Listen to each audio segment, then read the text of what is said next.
You're listening to Start Writing, where we explore the great minds behind the greatest stories.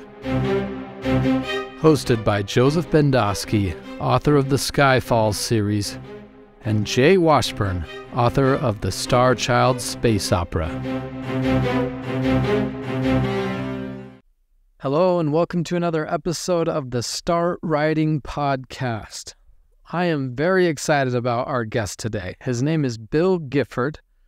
He is the co-author of NYTimes bestseller OUTLIVE, The Science and Art of Longevity.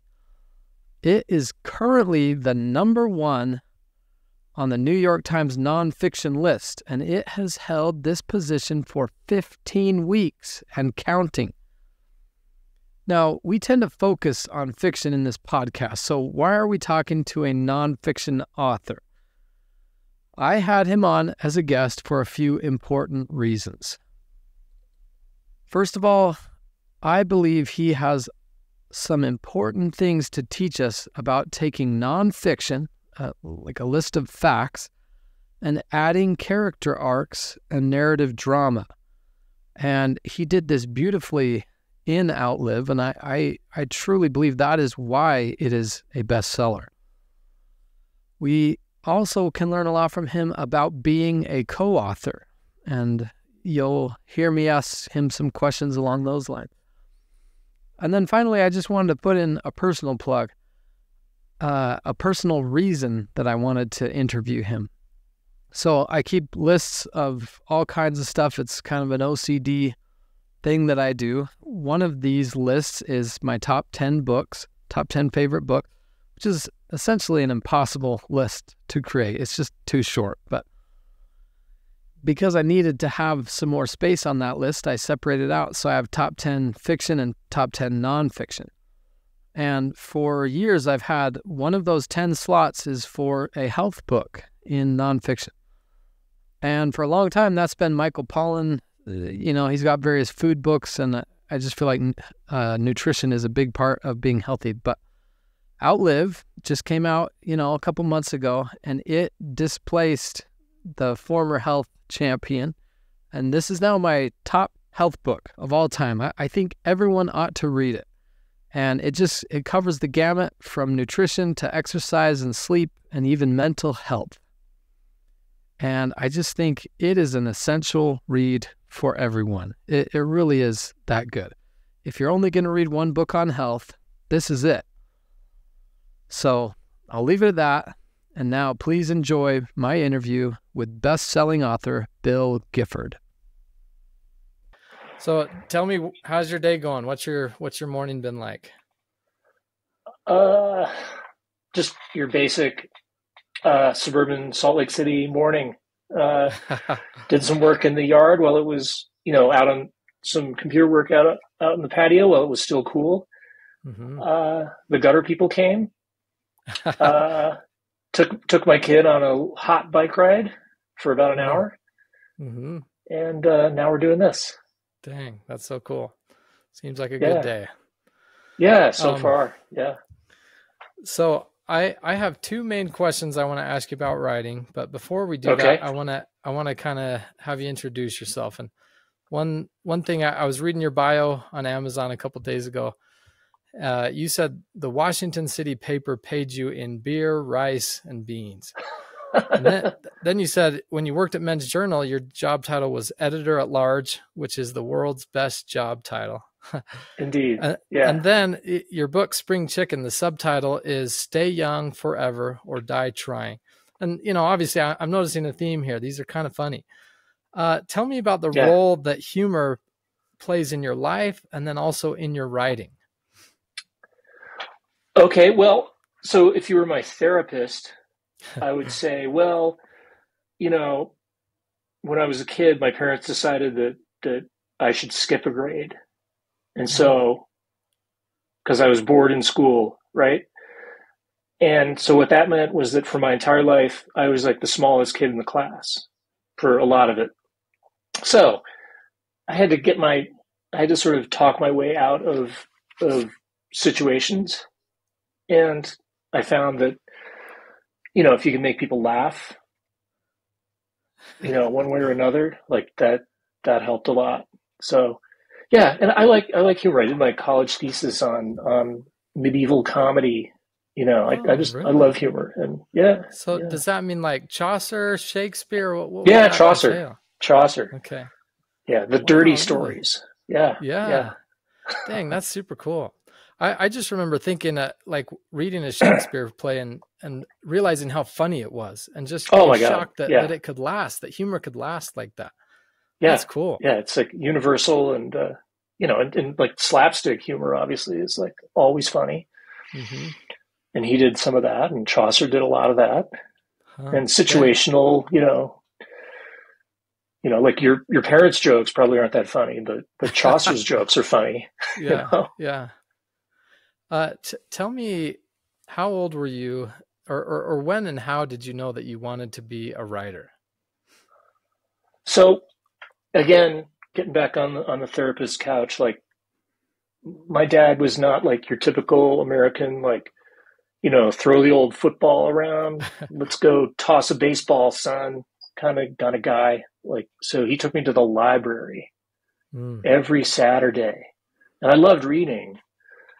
And the children's librarians liked me, and they were always giving me books. I was coming home with stacks of books, and then I started getting topical. So I'd do like these big research projects as like a 7-year-old into like dinosaurs or Oh, rocks, you know, and I do a whole big um like a mural basically, but basically like a magazine spread on a huge piece of construction paper with pictures and writing, and I'd write little essays about the different dinosaurs. And huh. yeah, That's so like your that's kind of what started it. And then in school I was pretty good at like math and hard sciences, but then so I thought I wanted to do that when I got to college, but I kind of hit the wall in terms of my mm, mathematical abilities, and also those subjects were not taught particularly well at my huh. college. And so then I just flipped back ended up as an English major, Mm-hmm. you know, but I just loved writing, and all kinds of writing. And I kind of came out of college. Uh, I discovered nonfiction writing as a college student, and I just kind of came out of school just fired up to be a journalist. Yeah. Dang, that's cool. And you've done a ton of journalism. You've written, I guess, is this your third Too book, much. or how many books? So yeah, third book. Mm-hmm. Um, and Spring Chicken was the predecessor, and Mm-hmm. the prequel, I guess. So it was also about longevity, but it was more of a like personal investigation of the science of aging from a lay person's point of view. So I had turned 40 or 40 something, so I was like, what the heck is happening to me? Let's see what science has to say. And then Outlive, the current book, I wrote it with Dr. Peter Attia, so it's much more of a sort of medical perspective. And he's sort of asking, how can I change what I do, or the way I do medicine, in a way that helps Mm. my patients stay healthier rather than just trying to fix them when they're sick? And then the first book was completely different. It was a biography of a 18th century sort of traveler, Mm. adventurer, writer, and sort of bon vivant named John Ledyard. And that was really fun, but not a lot of people bought it. I still love it. I think it's a fun read. Yeah, I think it's Adventure. a It's kind very of fun up read. your alley a little bit. Mm-hmm.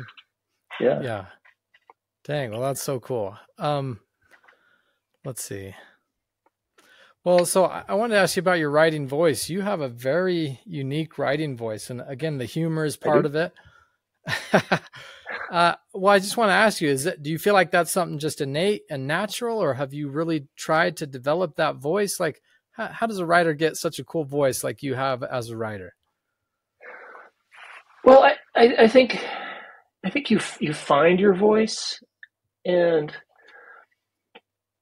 I'm kind of, it's a little bit how you talk, but it's better, and you just, mine was kind of shaped by magazine writing, especially where you really have to, and long form alt weekly journalism also to some extent, but you really have to like engage the reader like from the first paragraph, and you have to like kind of surprise them, and and then you have to keep their interest. And I think earlier in my career, I did some pieces that were like a little bit more lecture-y and not voicey enough. So you have to talk to them like you're a friend almost, like you're like the funny uncle, which I am. I'm the funny uncle to my nieces. That's so funny that you say that, because that's exactly what I thought when I started reading Spring Chicken. I was like, this is like my Uncle Dave. This is so funny. And I just loved it.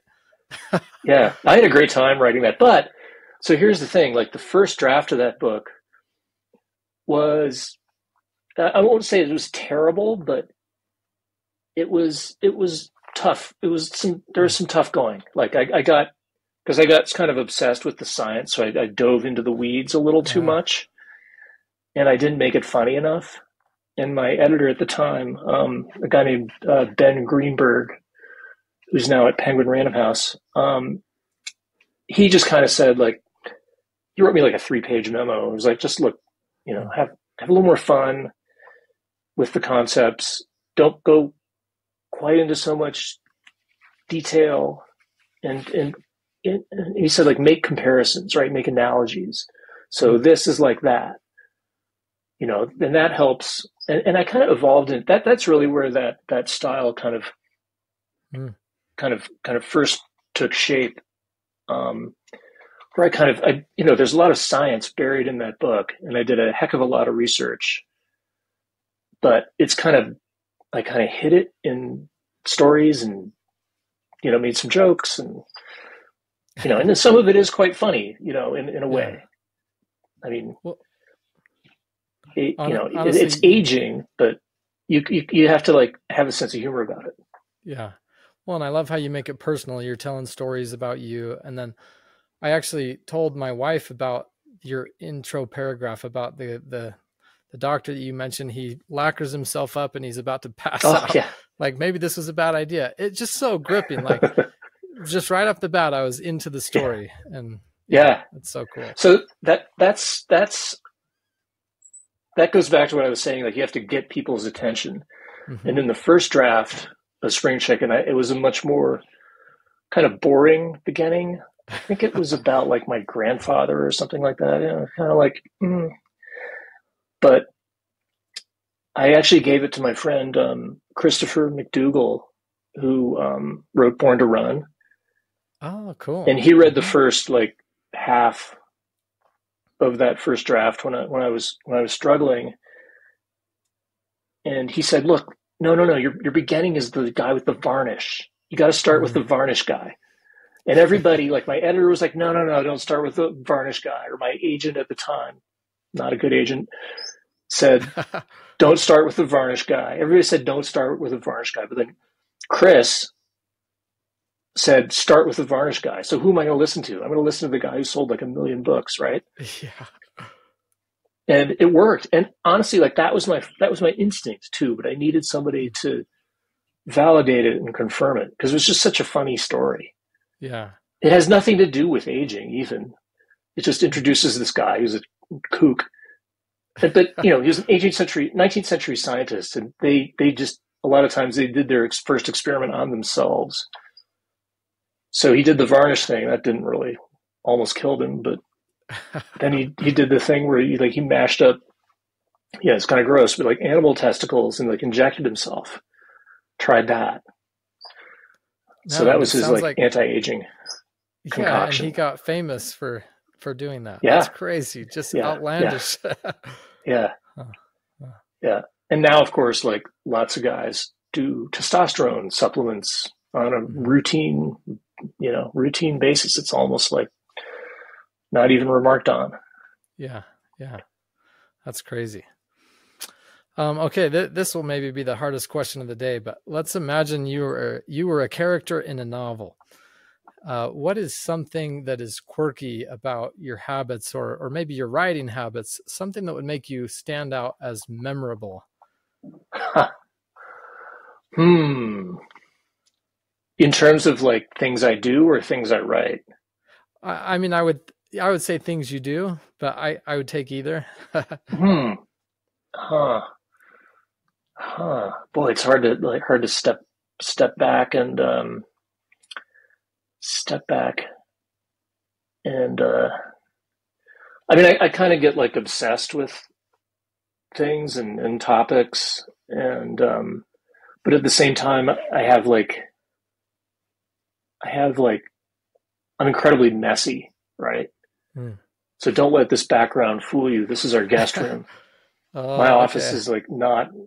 I'm working on doing some work up there on air conditioning and stuff, but I'm extremely messy and disorganized, and um, yeah, it's a product of I don't know a weird kind of ADD, but it also serves me in a way because I have sort of disparate materials around and books relating to all kinds of different uh, topics like within arm's reach and notes about different things all scattered around my desk. It looks like a total disaster. Hmm. And you know, my partner doesn't even come up to my office anymore. She's just like, oh my God, I can't, because she's very organized. Uh-huh. Um, That's so funny. so yeah, it's a total mess. And I don't know, like maybe if I cleaned it up, I'd be more productive, or maybe not. And the funny thing I'm not is, going to take the chance. That's for yeah. sure. So, I mean, your books obviously don't seem at all messy. They seem very just structured and so easy to follow. And like, it seems like the opposite of a mess as I read. So yeah, but it's not Mhm. easy to do that at Yeah. all, right? You gotta like the key to it is like you gotta make it seem easy. Like the best writers I know, like it just seems so easy and you flows and you follow them, and each chapter kind of like springboards you into the next one. But that's like really hard to do. Yeah. And we tried to do it with Outlive as well, and that was I mean I can tell you like that was an ungodly mess at Hmm. certain points of its evolution. Well, man, let's jump into that. So we Okay. focus mostly on fiction. So having you on here as a nonfiction author is kind of an exception, but I'm saying that because I'm not sure a lot of our listeners will know about your book, even though I mean, #1 New York Times bestseller, like just Outlive's just crushing it right now. But give That's good. us or give us listeners an introduction to what Outlive is. Yeah. So Outlive is a book about really it's a book about so on the cover it says it's about the art and science of longevity, right? But it's really a book about medicine, rethinking medicine. Like that's like the big idea in the book. Hmm. And so our take, Peter Attia and my take is that medicine for too long has focused on treating kind of the aftermath of whatever, like an infection, a disease, Hmm.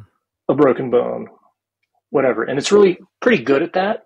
Like you can zap an infection, you can set a broken bone, you can repair something with surgery. It's quite amazing. But then if you look at the diseases that actually kill people, and those are heart disease, cancer, diabetes helps, Alzheimer's disease, kidney disease, things like that.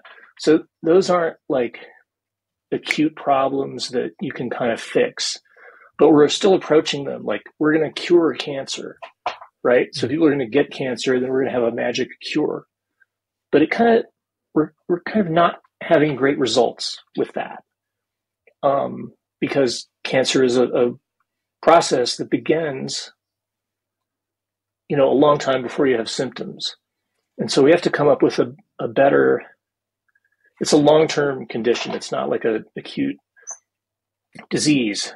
So we have to come up with a better way to approach it, which includes like focusing more on prevention, right? Focusing more on early detection, because now, the big problem is by the time you find out you have it, you're kind of like in a bad situation because it's late, and so you're coming in late, and so things like chemotherapy, that's like a late stage, last ditch effort, and it's terrible, right? And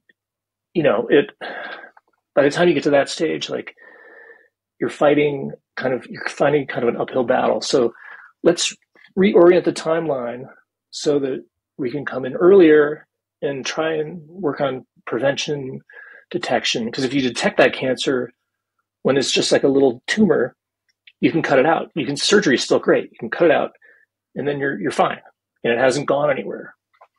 So changing the timeline, and maybe heart disease is a better example. If you can kind of prevent arterial damage and blockage, that's much better than having to go in with like stents and all kinds of stuff like that. So that's our big idea. And so we unspool that through 496 pages of, explaining how all that works, and then getting into some tactical stuff like how to approach nutrition, exercise, sleep, and especially emotional health. But so it sounds like, to your listeners, probably sounds like boring nonfiction, right? And the original draft of it, the original kind of version, the original outline kind of was kind of like a treatise, a medical treatise, and a policy argument. But in nonfiction, we have characters too, right? And I realized that my co-author, Peter Attia, is himself, he's an amazing character. He's kind of an open book. Like, he blogs a lot about his life and talks about his life very openly, but he kind of didn't want his story to be in the book. And so I had to be like, listen, like, in many ways, like, you are going to be like the stand-in for the reader. You're going to be guiding the reader through this material, through your experiences, right? So we start with him, like, as a young doctor, treating cancer patients and learning to be a cancer surgeon. And he's a really good cancer surgeon.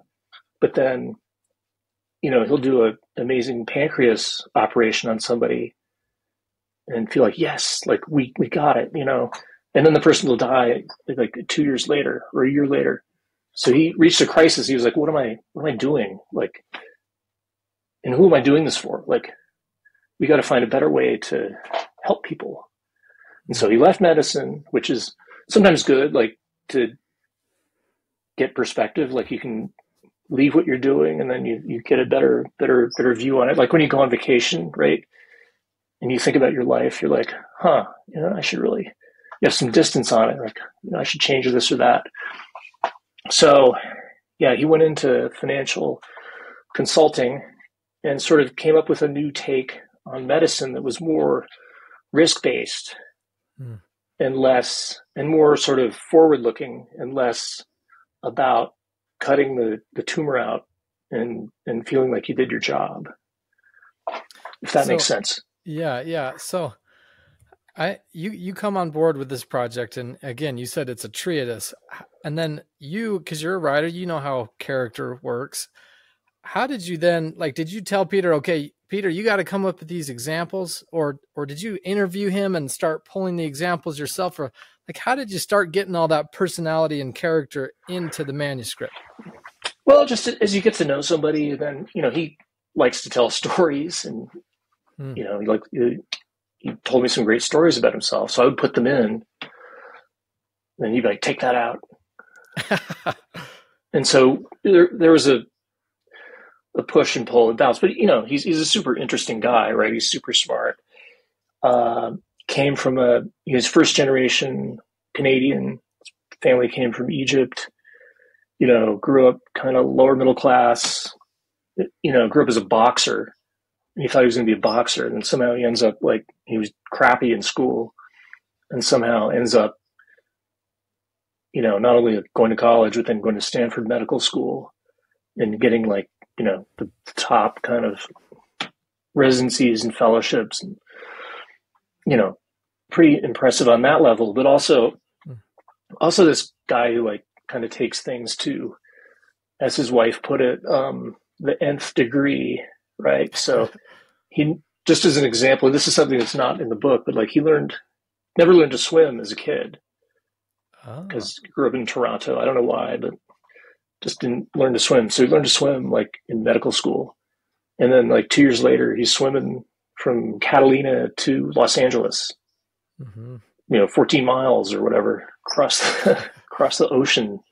So he just takes things to an extreme. And he did a lot of his thinking evolved by trying things, like the varnish guy, trying things himself.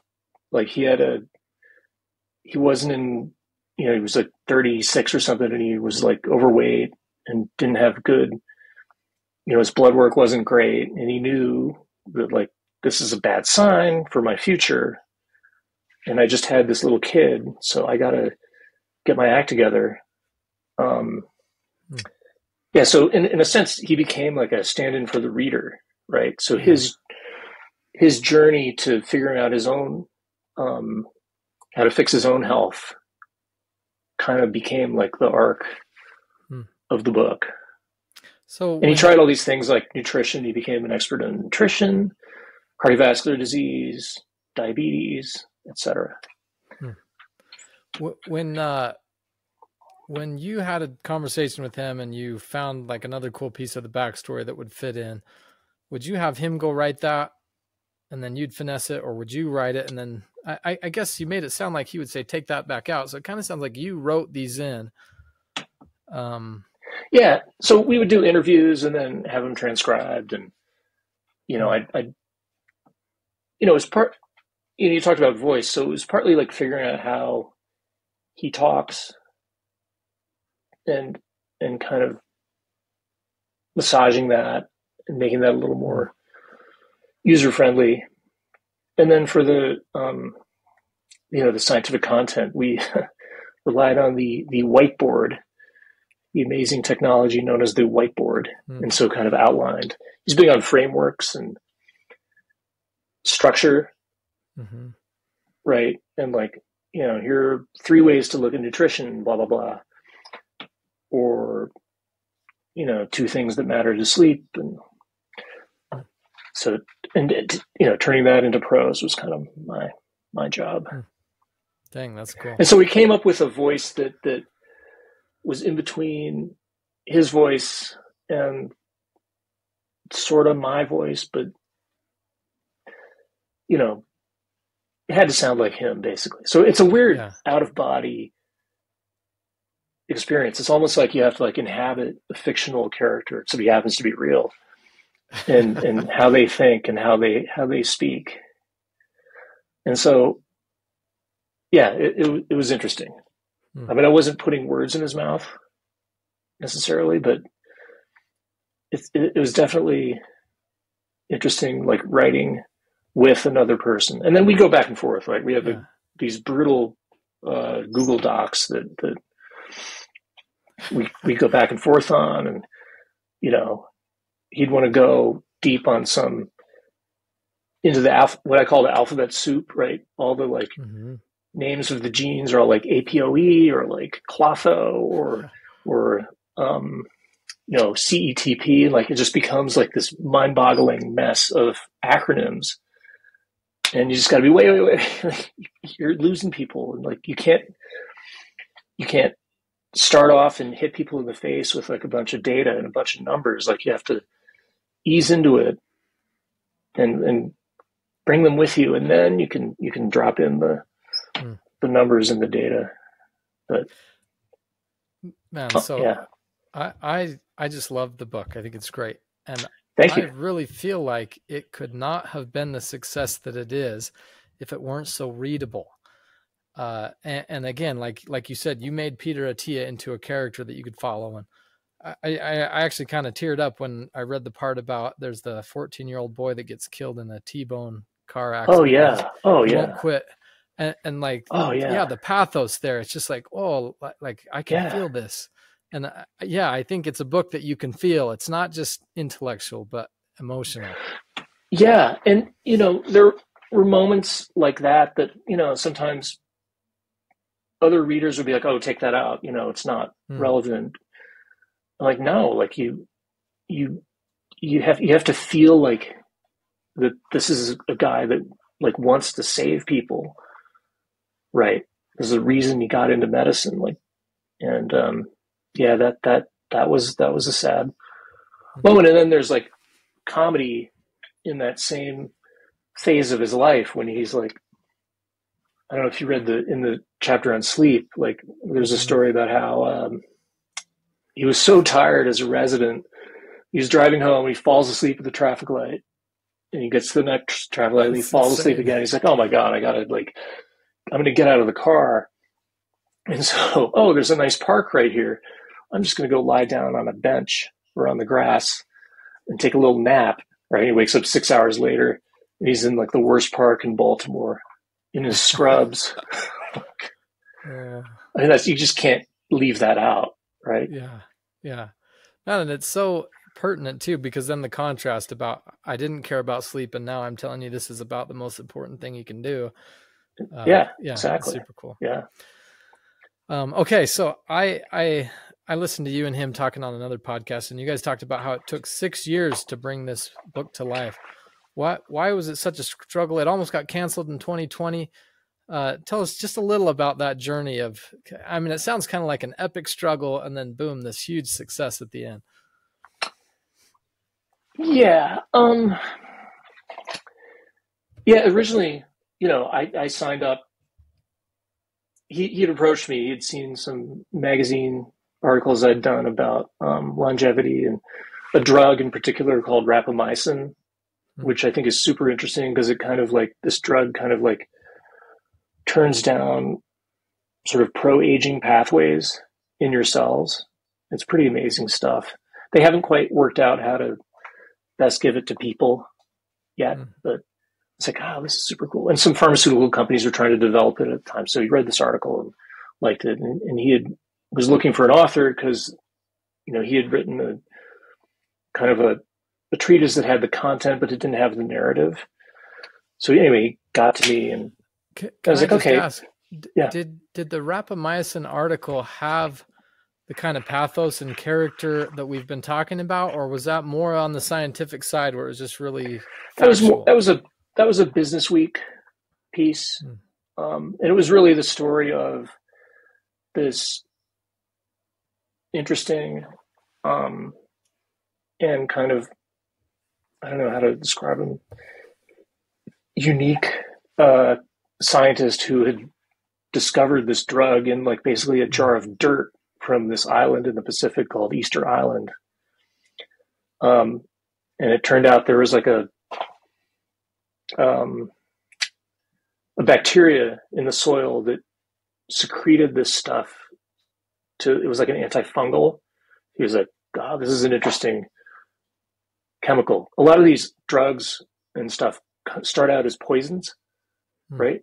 That living things secrete to try and kill other living things or try and protect themselves. So this is an antifungal that the bacteria made to protect themselves.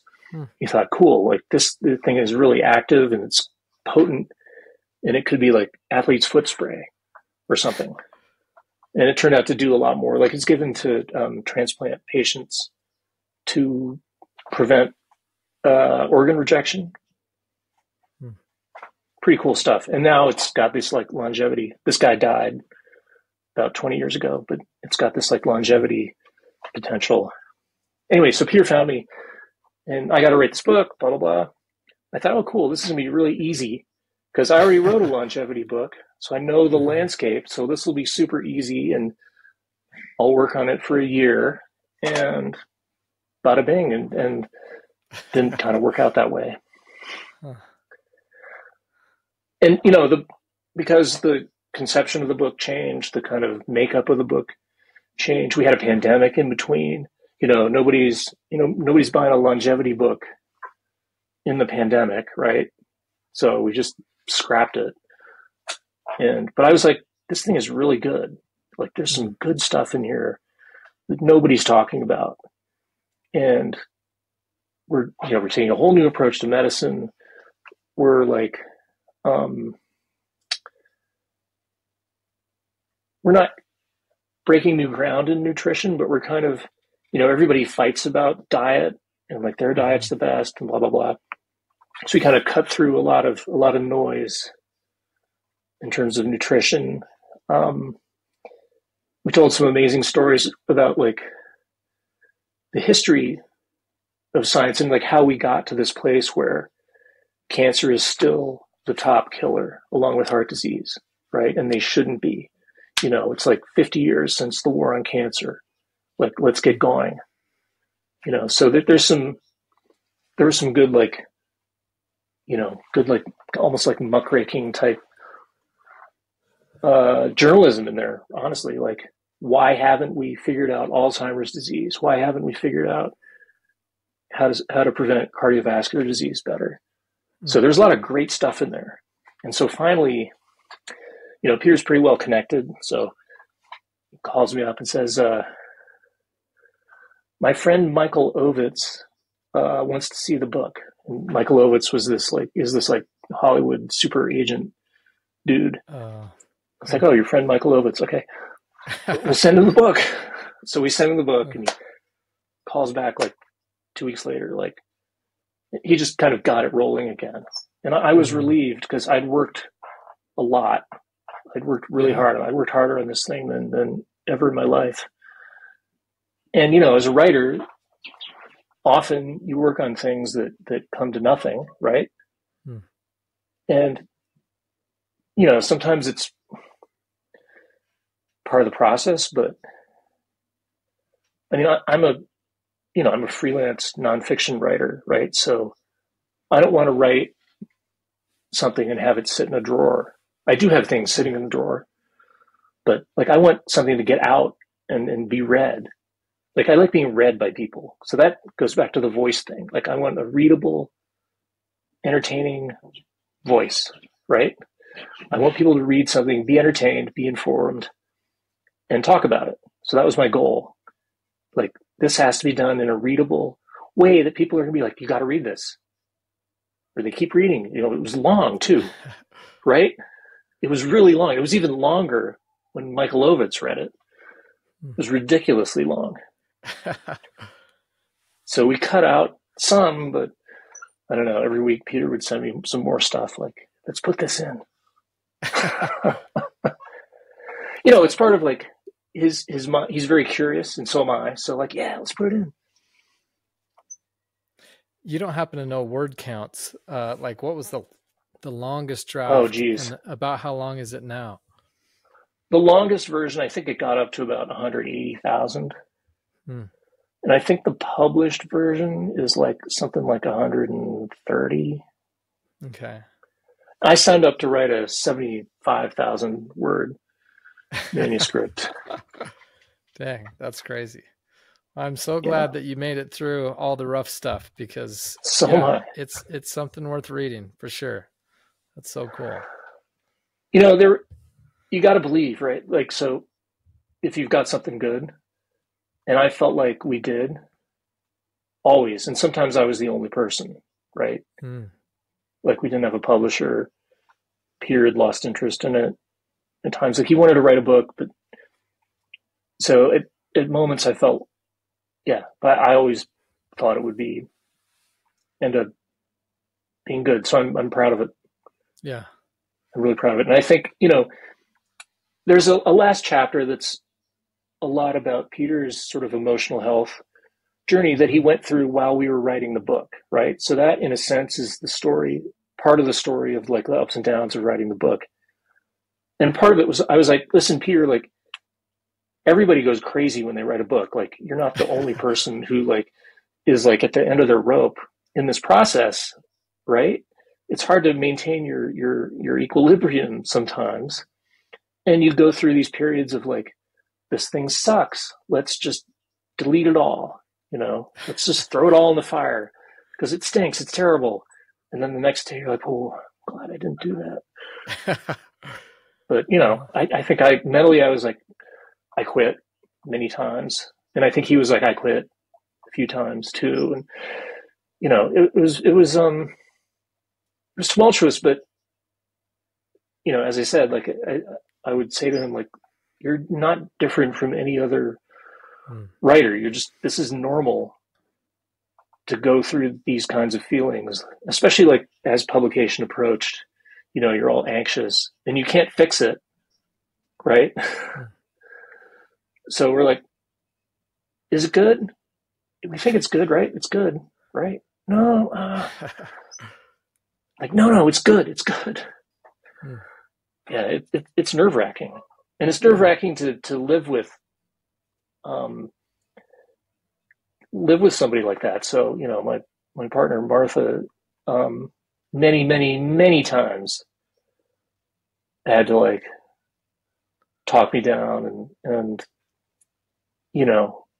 and just be like, you'll get through this. You'll get through it. Was she one of your beta readers? So she was like pretty up on the project as it went. She's the yeah. So yeah, she's not a writer. She's not a medical person. She's like a normal person. So she's a great target audience, a great sort of focus group of one. Like, it's like, how does this sound? Does this make sense? Yeah. Interesting. Yeah. And interesting too, that Peter's struggle and the emotional challenge comes through in the book, like you said, but I find it interesting for you to say that, that was kind of me too. Like, it was the same up and down and kind of treacherous waters, essentially. Yeah. Yeah. And, he worked really hard and still continues to on himself in all dimensions, including emotional dimension. And, he became a much better collaborator, as we rebooted it, especially, like, we kind of had a talk, and, he became a much better person, collaborator, and friend. Thanks to the work he did on himself. And so, so then it was fun. Actually, it was quite fun. Revising normally isn't that fun, right? It can be, but this was like quite fun to take this like kind of messy, shaggy beast and, kind of hone it down and make it clearer and make it better. So yeah. Dang, that took a year. Cool. It was super fun. Wasn't always fun. It was mostly fun. So let me ask a couple more questions about co-authoring, because I think that'll be a big, like an insightful takeaway. So to be honest, personally, as a writer, I love that it's solitary. Like, I'm kind of an introvert. Me too. But I've always thought that it would be a ton of fun to collaborate and to co-author something. So what was something that surprised you as you got into this co-authoring project? Maybe something you hadn't thought about before, and you're like, whoa, I didn't realize it would be like this. I knew nothing about co-authoring, and I think I approached it thinking like, okay, I'm just going to be a ghostwriter, right? So I'm just going to take the content of what he's saying and put it in my own words, entirely my own words. And that didn't work, right? Because I'm probably more glib and probably more inclined to like make jokes. He's a little more serious, and he was at a different place in his life. So that didn't really work. So we had to like come to the middle and find this, like I said, this voice, this kind of happy medium, that would kind of work for both of us.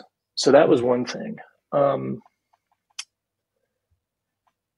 was interesting.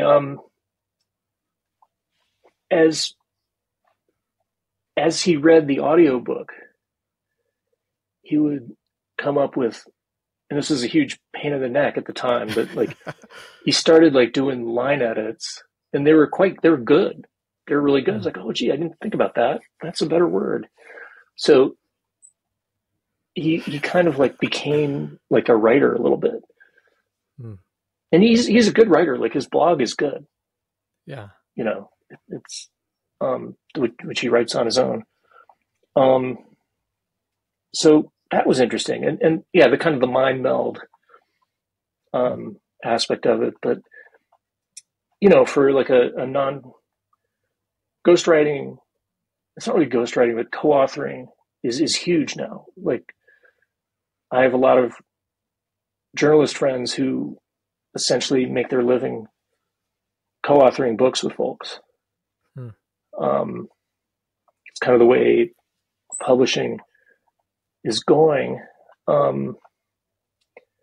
And, you know, I think 20 years ago, you might have looked down on it a little bit, but it was actually, it was interesting. It's not that way anymore. It's not looked down on. It's respectable. I'm actually surprised to hear you use the term ghostwrite. Was there a point where it was considered that your name wouldn't be on the cover?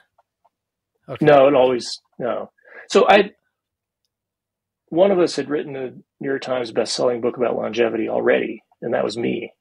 Mm-hmm. So it was always going to be so we thought of it at first in our first meeting, or first couple meetings, it was kind of like, okay, so this is going to kind of be like Freakonomics for health, right? So Freakonomics is, there's the economist, an economist can't write, right? And the journalist. And so you kind of come together and you kind of have a take on things, and you kind of try to get people to rethink what they think they know about, in our case, health and medicine. Mm-hmm. So that was kind of how we approached it. It'd be like Freakonomics for health. Yeah. Dang, that's sweet. Well, and so again, our listeners are authors and aspiring writers. Do you have any words of warning or words of wisdom if someone's going to approach a co-authoring project? You know, to a certain extent, you have to put your, you have to put your ego on the shelf a little bit, a lot. I would say, you know, pick your co-author, right? So it's got to be somebody you agree with, get along with, like on some level. You know, Peter and I became friends, but it took a while.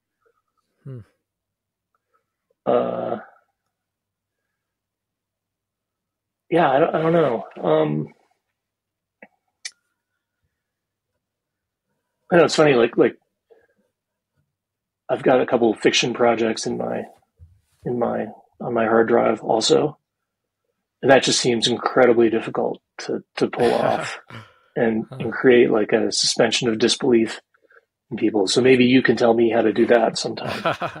That sounds great. I'm curious. Give me just briefly, like what kind of genre, what kind of fiction do you want to write? So I like, I actually really like, I don't want to say history, but I like the past. Okay. And bringing the past to life is fun for me. And so living out west now, you know, I'm from the East, but there was a part of my family that was into mining out here a long time ago, and there was some gnarly stuff that happened that is very fictionalizable. Dang, that sounds cool. Yeah, but you know, that's on the back burner at the moment. Yeah. Well, it just reminds me of I read some Louis L'Amour when I was a kid, and you know, kind of Western miners and gold, and anyway. So when you say that, it makes me excited. It does sound interesting. Yeah, yeah. And you know, I mean, one thing I would say is that an ability to write is a very like transmutable skill, right? You can use it in many different ways, and you know, co-authoring happens to be a good way to put bread on the table at the moment. So if you can find ways to use that talent that you have to support yourself, in addition to using it to fulfill yourself as an artist, that's good. Yeah. Yeah, there's many. I think there's lots of different forms it can take. Like I started out, I came out of college. I kind of, for a while there, I thought I was going to be a poet, right? I had all these poet friends, and some of them are poets. And then I don't know, I just wanted more people to read me, honestly. Like maybe it was an ego thing that, like, I want to be read by like lots of people. So that's what steered me into nonfiction. Dang, cool. I'm glad you ended up here. So this is the second big writer question. The first was collaboration. The second, and we've kind of already touched on this, but in another podcast, you said that you worked on the literary side of OUTLIVE, right? So what does the literary side include? And I mean, I know you guys both wrote it, but like, can you pull out kind of your half and say like, well, this is what I did? Like, what is the literary side? I almost can't, because especially as it went on, it kind of became, so technically it was like my job to like get the words on the page and get the words on the Google Doc and kind of manage the manuscript. But, it's a two-way, that was very much of a two-way street. It's like, I don't want to say this, I want to say that. Or the big thing he did in 5 years, he changed his mind on a lot of stuff, which I think is cool. Like for, a lot of science people can embrace a dogma, especially if you're writing about like nutrition or whatever. Like people can be very dogmatic, but he completely changed his mind on stuff. So I would rewrite entire sections, entire chapters. But yeah, no, I put the words on the page, and sometimes a lot of times they came from him. Sometimes they had to be rearranged. Sometimes I had to come up with a new way to say something. So sometimes it'd be like, here's how I'm thinking about cholesterol now. Like, come up with a way to say this. Like, okay. So I'd come up, take the data and come up with a story and metaphors and whatever. Yeah. Well, yeah, I was going to ask, there are a lot of cool metaphors. The bathtub overflowing, George Foreman versus Muhammad Ali. Like, is that you? That's all Peter. Yeah. Oh, no, okay. He's a boxer, right? So that analogy was all him. So we use that to distinguish strategy from tactics, right? Yeah. So the strategy is like the framework of thought around how you're going to attack a problem, like trying to beat George Foreman, who completely is kicking everybody's ass in boxing. And Muhammad Ali is this older, kind of little out of shape guy. And so you have to think like, what is your strategy? How are you going to approach this problem? And then, so just to use the Ali example, he realized that Foreman had a bad temper and wasn't very smart about like conserving his energy. So Ali then came up with the tactics. I'm going to piss him off and then kind of hide and let him wear himself out trying to chase him around the ring. So that was the rope-a-dope, right? So he like lay against the ropes, getting punched, but like it's Foreman who's using up all his energy, right? And then he's tired, and then Ali can come up and beat him. It's a fun story to tell. It's like the varnish guy, right? It's a fun story to tell. It doesn't really have anything to do with longevity, but it's entertaining and serves the purpose of the book in a different way. Yeah. Well, yeah. And I think that how it illuminated the difference between strategy and tactics and why tactics matter. I thought it was great. Okay. So Peter mentioned that you work with the guy, Rodrigo. I forget his last name. Corral? Yeah, Rodrigo Corral. Yeah. For the book cover. And like Peter kind of gave you a shout out, like, oh, this was a crucial connection, but it made me think that you kind of, I don't know if, do you have an affinity for graphic design, or like, it just seemed like you made an important move with the cover, and tell me more about that. How did you have that connection? Why did you care? Yeah. Yeah. So, I do like, I'm pretty visual. I like, art. I studied a lot of art history. My sister is a graphic designer, actually, and she's a book designer. So I'm kind of attuned to that world, and it's hard to come up with a good cover for a book on longevity, right? Like, were you going to show like a skeleton or something? Like there's many ways it can go wrong, and we were kind of, our options were kind of these very sort of neutral, type covers. And so I just asked my sister, who's the best cover designer now? And so she likes this guy, Rodrigo Corral. And so we went to him, and, so the thing I would say to authors is a good cover can like take you a long way. And Spring Chicken had a great cover too. Yeah, I totally agree. I love that cover. Yeah, that was Oliver Monday.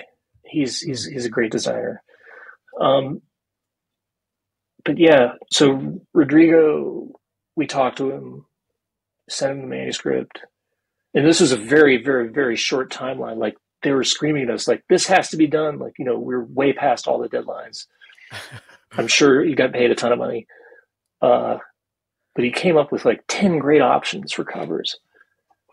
And the one we picked was good. And, you can see it a mile away. Like, I was traveling, so I was walking through 2 airports, and like, oh, cool. See there's my book in the airport. It's like, you'd see it like right next to the Dunkin' Donuts, and the bookshop was right next to the Dunkin' Donuts. So there's OUTLIVE, and then there's Dunkin' right above it.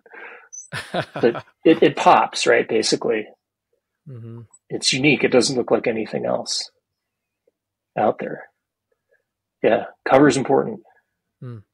And so this is just a personal question, but the dotted lines on the egg on Spring Chicken, it almost looks like pants to me.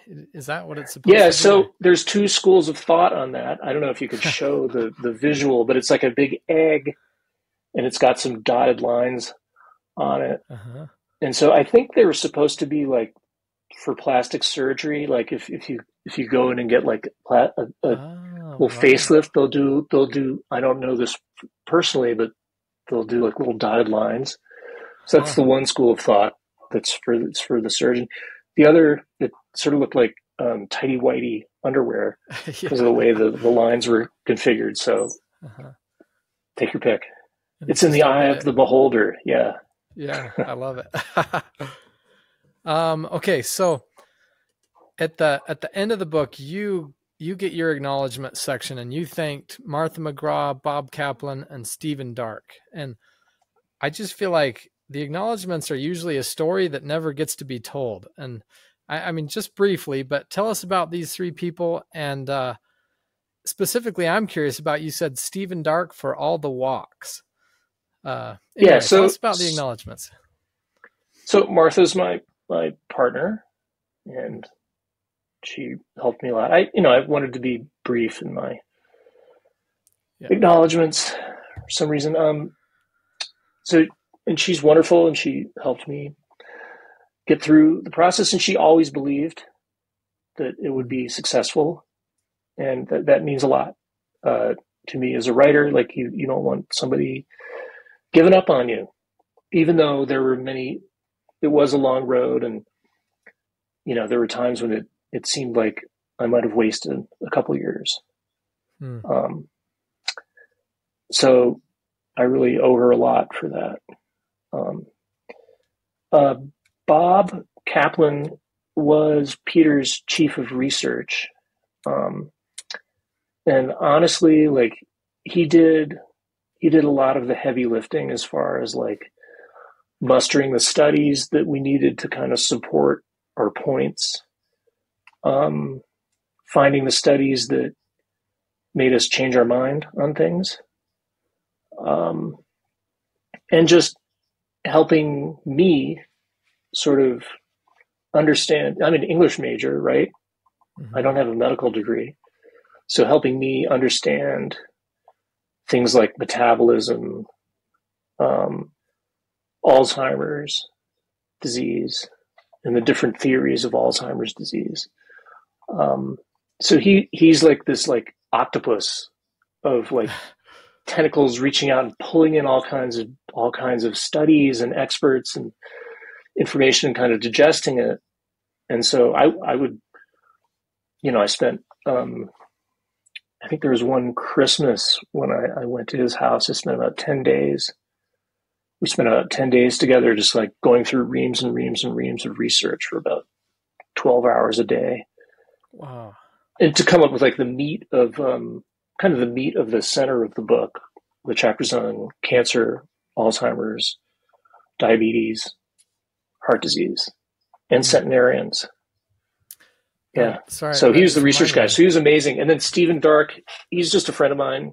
He's was a journalist here in Salt Lake for the City Weekly.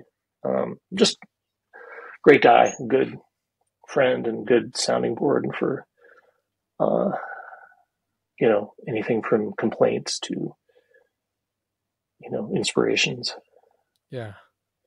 Dang, that's cool. I noticed that you use the term four horsemen about heart disease and Alzheimer's and cancer, but so I'd always assumed that was Peter Attia, but that phrase, is that you? Did you come up with that? Oh, gee, I don't know. I feel like other people have. So that's like have said that. Okay. Yeah, I think so. Huh. I might have said it in Spring Chicken, even, but. No, you did. It's like sorry. That's what I meant to say. You said it in Spring Chicken, so I assumed that it was. Yeah. Huh. Yeah, I mean, it's. I had probably heard it from somebody else, but the four horsemen of the aging apocalypse, right? Yeah. Heart disease, cancer, diabetes, and Alzheimer's. Alzheimer's and other neurodegenerative diseases. So that four horsemen were our enemies. Yeah. To wrap it up, I just wanted to ask you some rapid fire questions, just a series of really quick. I don't have empirical data on this, but I know that some of my author heroes don't seem to be in the best physical health. And if, let's say, the only tip they're ever going to get is this podcast, what would you tell writers that they ought to be doing about their physical health? So sleep as much as you need to. Don't shortchange your sleep. That would be number one. I went through like decades of my life when I'd be like working till like 2 a.m, trying to get by on like 5 hours of sleep. And you just write a lot better if you put it down and sleep and go do something physical, like go for a walk, or go for a run if you can run. Or I like to go for bike rides. And so, get away from it and either sleep if you need to sleep, or do some aerobic exercise, which gets like the neurons, jumbles up the thoughts, and you come out with a solution to whatever problem was bugging you. And sleep works the same way, right? You go to bed with a problem, and often you wake up and you realize how to solve it. Were there any habits that you changed having done all this research and writing on health and longevity? Sleeping was one. And in terms of like eating, in terms of diet, like I did the continuous glucose monitor, which is like a patch you wear on Oh, your yeah. arm, and it tracks your glucose levels throughout the day. And I realized that like some things that I thought were healthy were really just Ah, jacking my glucose through the roof, dang. So, no more pancakes, right?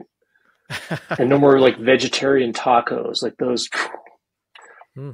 So, yeah, so keeping, boring, but like important glucose levels, you want to keep them relatively steady and not have these big spikes going up and down all day long. And for your Hmm. energy levels too, like if your glucose is dropping, you're not going to feel so good. And then you have to eat more sugar and pop it back up. And that's how most writers live, right? On this Yeah. cycle. Yep. But Pizza and don't do it. Coke. Yeah, pizza and Yeah. Coke. Never drink Coke. Okay. Let's see. What is your favorite game to either watch or to play? To watch, or my favorite game, um, Mm-hmm. I like watching what the rest of the world calls football. So Oh, soccer. yeah. I enjoy that. I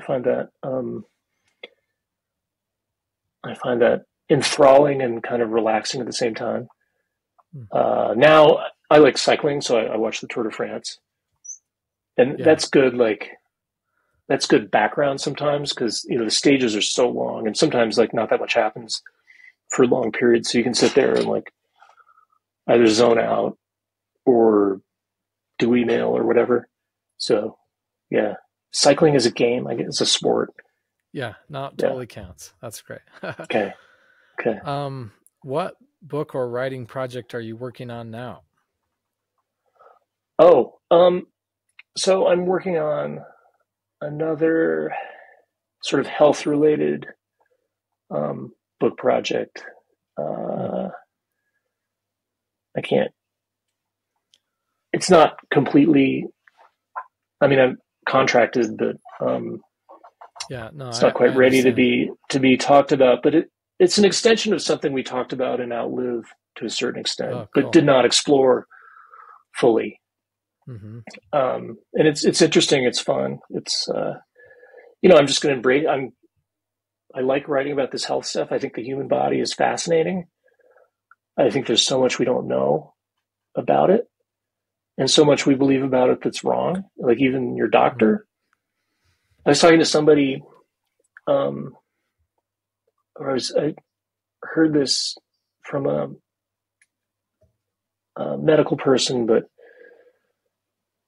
something like half of what is taught in medical school is probably going to be revised or rethought eventually.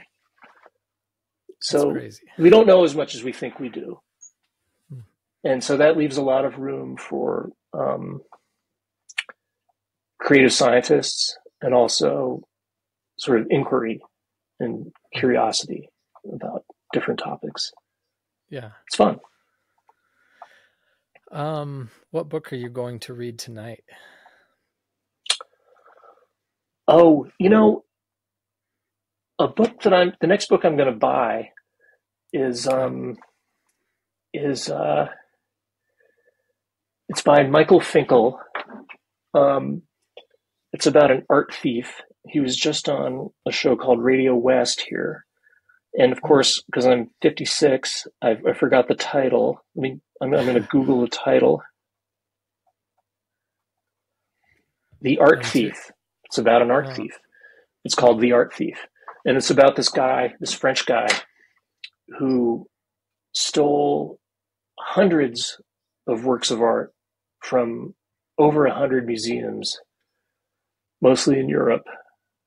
But instead of like most art thieves who go sell them to like, you know, billionaires or whatever, he just kept them because he liked them. He loved them. He wanted to have them. So oh, he was like a real aesthete, but also like a crazy criminal. But he would, how they have like the plexiglass cases in the museum. He'd just hmm. go with a Swiss Army knife and like undo a couple screws and Hmm. make off with these things. Like just That's crazy. crazy. So it seems like a crazy story. Yeah, that's a good So the premise. art thief. Yeah, I want Yeah, to read that yeah. next. Who's an author that you look up to? Author that I look up to. So I think there's a guy named Craig Childs who lives here in the Southwest. I think he lives in Colorado. And he writes a lot about sort of desert ecosystems and ancient desert people and archaeology. And he knows, the territory like between where we are and like Mexico, like the back of his hand. And so he's always roaming around and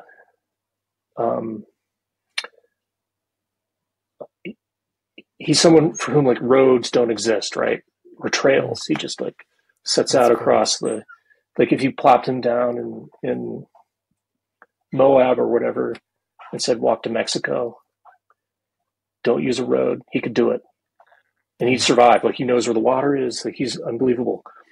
And he's an amazing writer, unbelievable, beautiful writer, incredible prose. And I find it inspiring, sometimes just to like listen to the audiobook. Oh. Does he read it? Yeah. Mm-hmm. Dang, that's cool. I'll have to check. Yeah, he's the real deal. Okay, last question. What is the one book that has had the greatest impact on your life? Oh, wow. Impact on my life.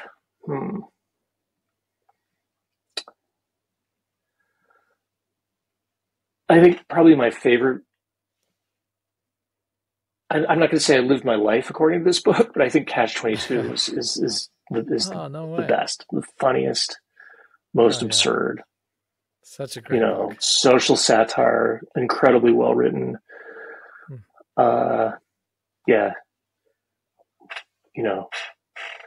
Sort of absurdist worldview and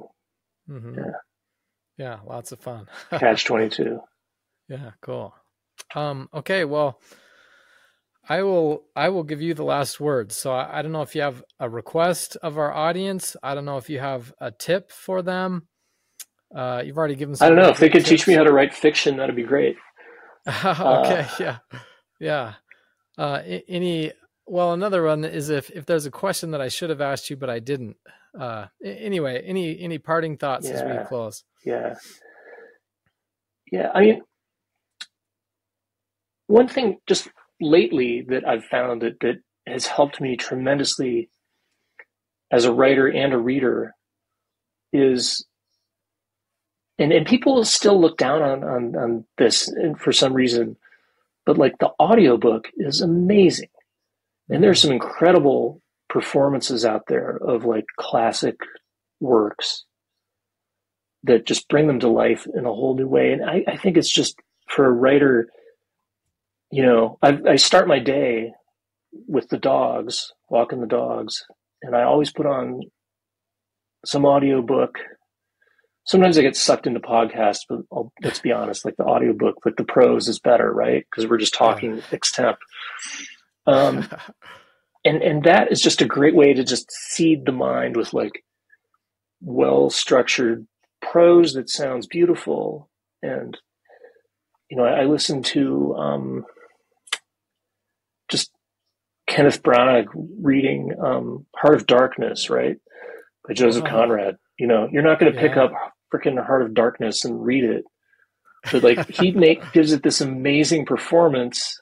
And he cuts out some of the, words you're not supposed to say now, which is good. And it doesn't suffer. And it's great. It's like, holy mackerel, Conrad was an amazing writer. And just so immersing yourself in, not just in reading, but in the sounds, I think. I found that very, very helpful. And fiction stuff not related topically to anything I was doing. Yeah. Dang, I love that tip. That's great. Good writing, expose yourself to good writing, but you can do it orally as well. If people want to keep up with you online or, follow you or whatever, where should they go? I'm still on Twitter.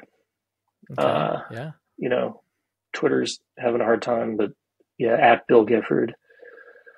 And, you know, if you want to see like my dogs or like flowers or mountains that I ski on, I'm on Instagram too. But yeah, Twitter's a good place to find me. Okay, excellent. And to our listeners, I'll put links to all this stuff that he's talking about in the show notes, including his Twitter handle. Bill, thank you so much. This was a real pleasure. Yeah. I absolutely loved the book that you and Peter created. I think it's a classic, and Thanks. I really think everybody should read it. It's the book on health, and it really matters. But anyway, thank you so much. And to our listeners, it's time to start writing. So there you have it. That was our interview. I hope you enjoyed it. You've heard me. This is a weird quirk that I have, but I tend to start writing novels with the title.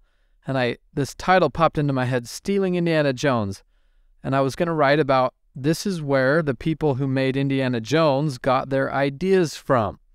And then I kind of wanted to expand that into, this is how artists come up with their ideas. So this is going to be a story about inspiration. And as I started drafting this, finally, you know, I'd been thinking about it for years, but I finally started drafting it. And as I was drafting, it started to be a story about my brother who passed away. And this essay started to also be the story of us. It's kind of light and fun, and it's about being a kid in the 90s. And it's also kind of this heavy manuscript about dealing with the death of someone who's really close to you. So right now I'm just going to play you, which is what is essentially the back cover blurb from Stealing Indiana Jones. In 1990, a 6-year-old boy stole something from his neighbors. A small book. The ultimate Indiana Jones treasure. A Grail diary. It promised everlasting life, but because it was stolen, the little boy didn't dare tell his older brother, his mentor, what he'd done. In 2020, 30 years later, that older brother passed away. Stealing Indiana Jones is the true story of these two boys and how they discover a monstrous secret, that George Lucas stole his ideas for both Star Wars and Indiana Jones. As they struggle to make sense of what this horrifying truth means for all of us fans, they find redemption along the way. Their story explores inspiration and how great stories come to life. It examines, without shying away, disillusionment and innocence doomed to die. Their story is a salute to the loss of childhood and to the loss of life. Stealing Indiana Jones is a journey through the 90s, a glimpse of boyhood and fandom, and it's filled with both heartbreak and heroism. Most importantly, it's a quest to uncover the secret behind all great stories, the secret of immortality. I am very proud of this. It's a short piece. It's available on Audible now, and I got to narrate it, and that was a lot of fun. If you're interested in reading it, you can find it on Amazon, or anybody who signs up for my newsletter, I send them a free copy of this ebook. And you can do that at theinformant.jwashburn.com, or just look down in the show notes of this podcast and you'll see a link to it.